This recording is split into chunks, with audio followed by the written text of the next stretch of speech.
Hey, it's Biddy Penny. Welcome back to my channel. Today I'm doing the hashtag show us your sheet load from Call Me Crafty Owl. So I pulled this from her link. Now you have to be subscribed to her channel to get this printable, but she does one every month. She comes up with sketches.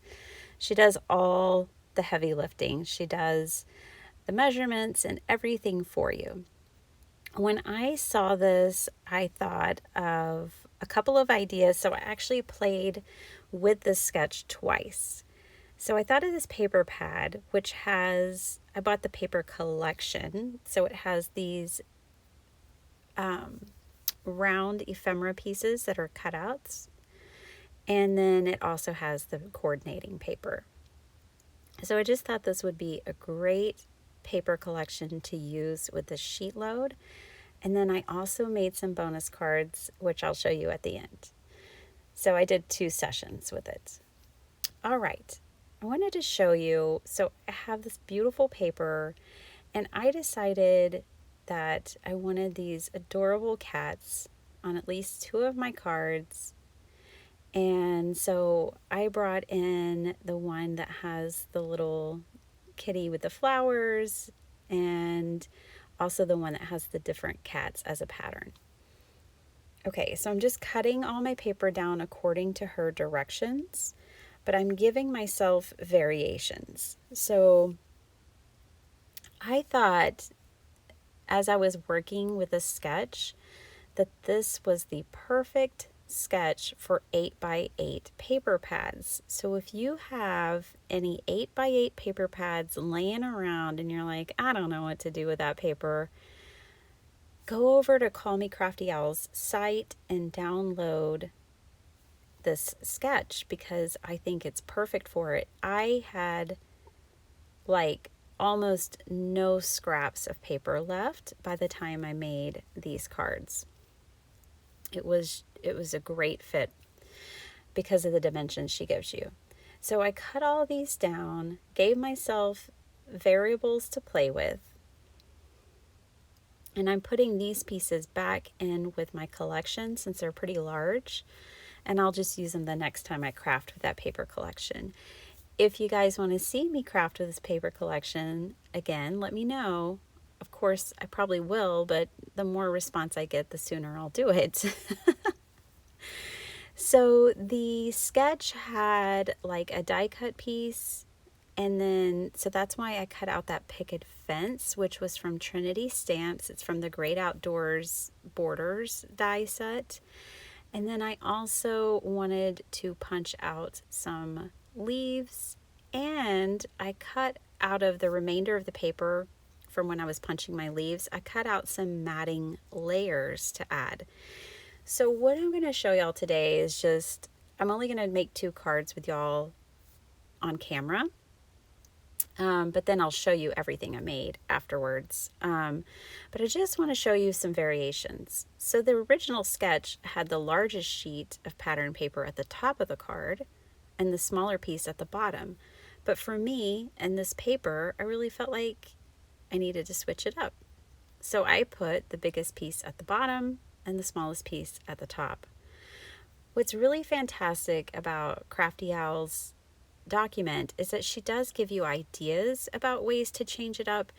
She gives you all the cutting instructions to do, like for this sketch this month, 12 cards, and cut all your paper at once. It's super fast. I timed myself. It took me like 5 minutes to cut all my paper for 12 cards.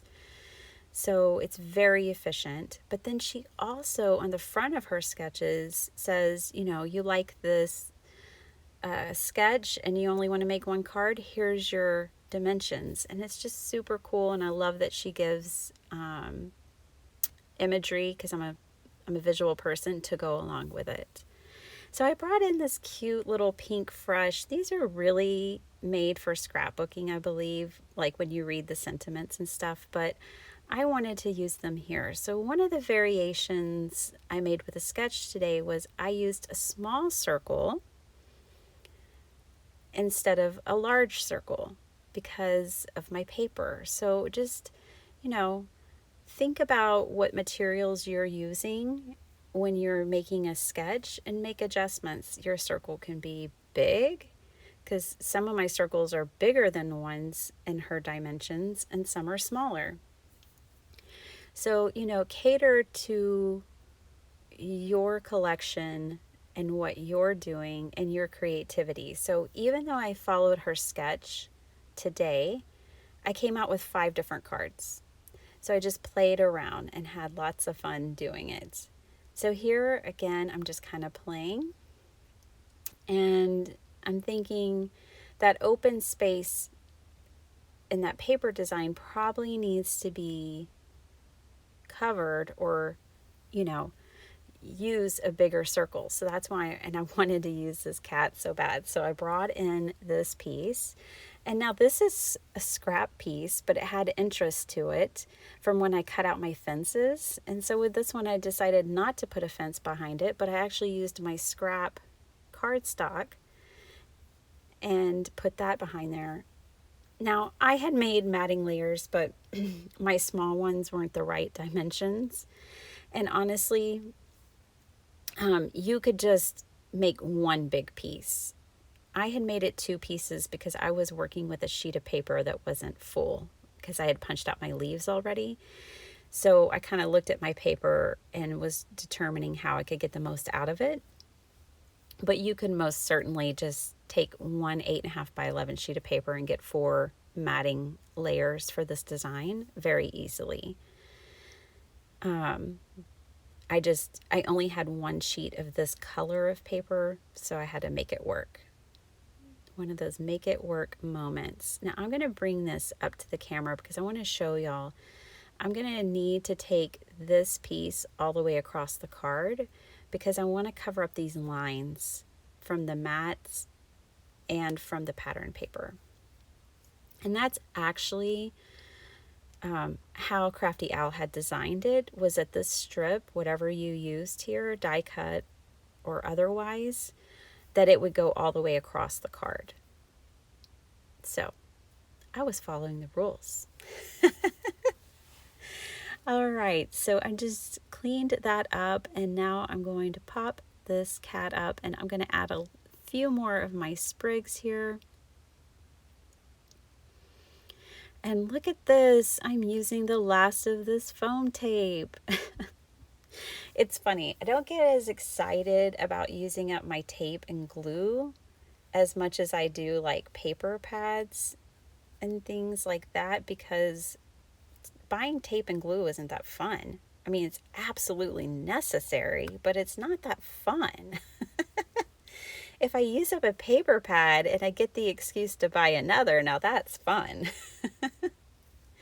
All right, I have these pastel honeybee little bling dots. I don't know. I can't think what they're called. It's all right. But I'm going to bring them in and decorate my paper. Now, I was going through my sequins and enamel dots the other day, and I noticed some were getting discolored. There's such hoarding tendencies, aren't there? I'm using it up. So today, when I was using these for the first time, even though they're brand new, I used as many as my heart desired. I just blinged up everything. So here are my cards.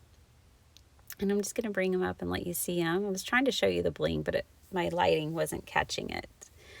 But I just love the way these turned out. I love this paper collection, and I love this sketch. Thank you, Call Me Crafty Owl. This was a fantastic sketch to work with. I had lots of fun. I even popped a circle inside the circle on that card. And, I wanted to say, if you don't have die cuts, but you have ribbon, I used ribbon on one of my cards to go across there. There's so many options. I hope y'all go check out her channel. I'm going to leave it linked below. I hope you enjoyed these cards. I kind of have a bonus here from my other session that I wanted to share with you guys. I used the sketch and I stamped and die cut out these adorable little Easter critters from CC Designs. and I made postcards. So I kept these really simple. They don't have bling or too much on them because they are postcards, they are perfect. So a postcard can be an A2 size, right? So the sketch worked perfectly for this. And now I have just some quick little cards to send out. Thank you guys so much for watching. I hope you're inspired and that you enjoy this, and have a great day. Bye.